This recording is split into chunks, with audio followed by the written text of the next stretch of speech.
Hello everyone! Welcome back to Jacoby's Library, where we have been reading through the collection of stories we've gathered so far in my vanilla Skyrim Let's Play, The Adventures of Jacoby. Be sure to check that out. In this episode, we are reading a book called The Firmament, and basically it covers the constellations, the signs that people are born under, and what implication those signs and constellations have on those born during their seasons. It's a pretty interesting read. Let's get into it. The Firmament. The Firmament. The stars of Tamriel are divided into 13 constellations. 3 of them are the major constellations, known as the Guardians. These are the Warrior, the Mage, and the Thief.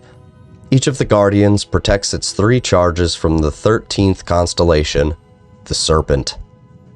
When the sun rises near one of the constellations, it is that constellation's season. Each constellation has a season of approximately 1 month. The Serpent has no season, for it moves about in the heavens, usually threatening one of the other constellations. The Warrior. The Warrior is the first Guardian constellation, and he protects his charges during their seasons. The Warrior's own season is Last Seed, when his strength is needed for the harvest. His charges are the Lady, the Steed, and the Lord. Those born under the sign of the Warrior are skilled with weapons of all kinds, but prone to short tempers. The Mage. The Mage is a Guardian constellation whose season is Rain's Hand, when magicka was first used by men. His charges are the Apprentice, the Golem, and the Ritual. Those born under the Mage have more magicka and talent for all kinds of spell casting, but are often arrogant and absent-minded. The Thief.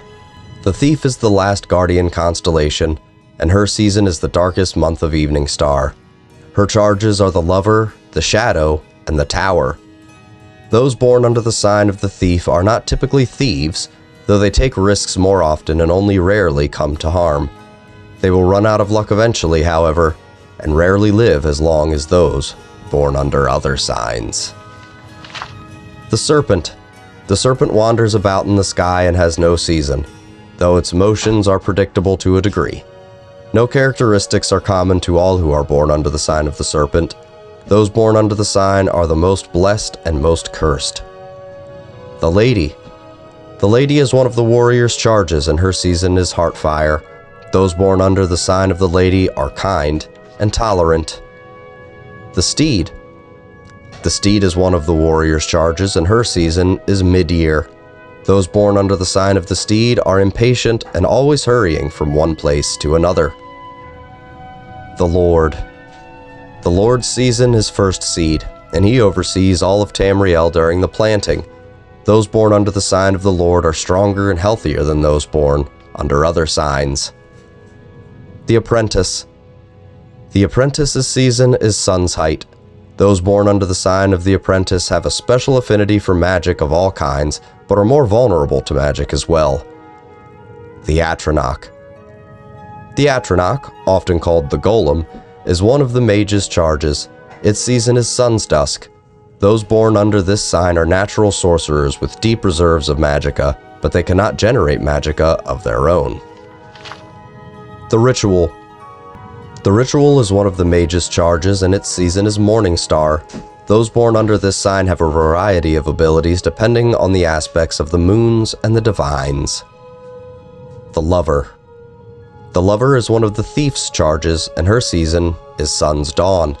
Those born under the sign of the Lover are graceful and passionate. The Shadow. The Shadow's season is Second Seed. The Shadow grants those born under her sign the ability to hide in shadows. The Tower. The Tower is one of the Thief's charges, and its season is Frostfall. Those born under the sign of the Tower have a knack for finding gold and can open locks of all kinds.